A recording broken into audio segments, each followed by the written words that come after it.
Good afternoon, UCF Knights. I'm Anna Espinosa. Let's take a quick look at what's making news on October 23rd, 2017.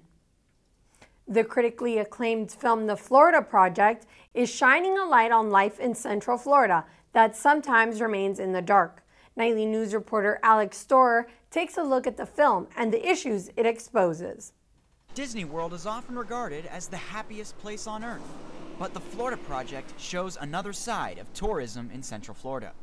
Orlando resident Kenneth Longhurst saw the Florida Project at the Enzion Theater, and he describes it as hard-hitting.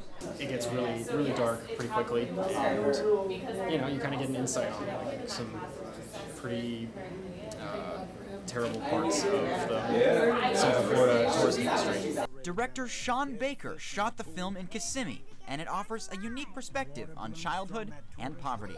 A 2017 study by the United Way finds that 43% of families in Orange County and 60% in Osceola live paycheck to paycheck. United Against Poverty Orlando is a nonprofit that works to empower those Central Floridians who often live on the edge. If families cannot make a certain amount of money, they have to rely on someone else to provide for them. We're trying to move them into a position where they can make those transitions themselves.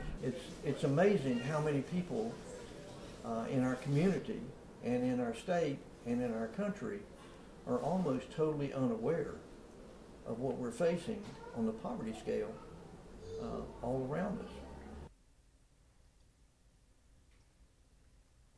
The Florida Project runs at the Enzion Theater in Maitland through October 26th.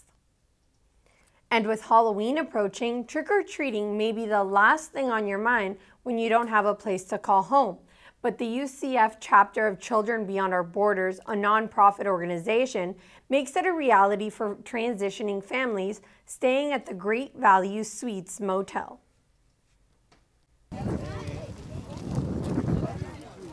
Families flocked to the parking lot of the Great Value Suites Motel on Saturday to celebrate Halloween.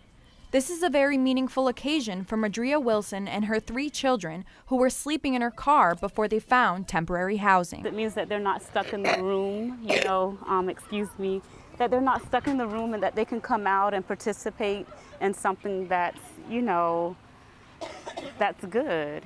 For the 3rd year in a row, UCF's chapter of Child Beyond Our Borders line their cars up and turn their trunks into candy stops for homeless children. Chapter President Yanelis Diaz says the event is part of a larger program that focuses on empowering children through fun activities and education. You could see how excited they get and how they don't think about their situation at that point. So that's why we do it.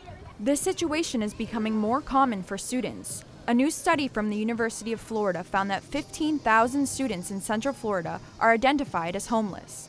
Although Wilson's children are part of that statistic, it hasn't discouraged her from working hard. I Uber and I work for the 7-Eleven and I have other credentials, so with all of those things, I'm praying to be able to have my family out of here soon.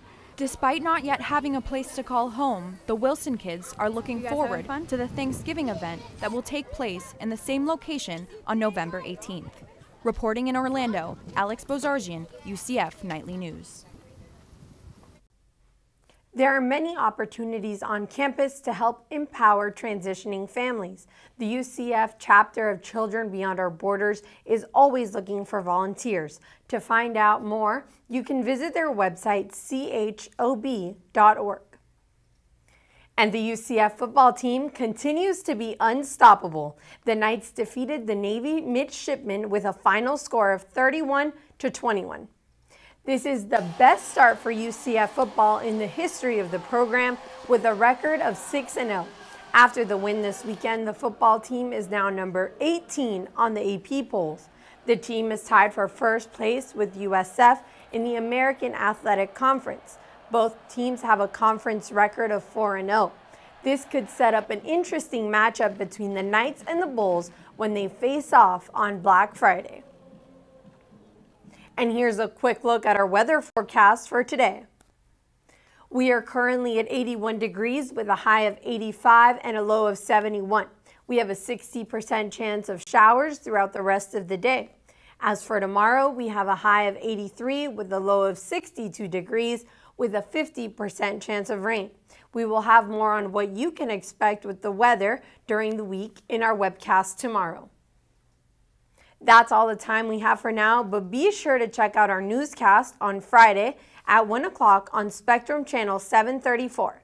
And check back here tomorrow for another nightly news update. I'm Anna Espinosa. Thank you for watching and have a wonderful day.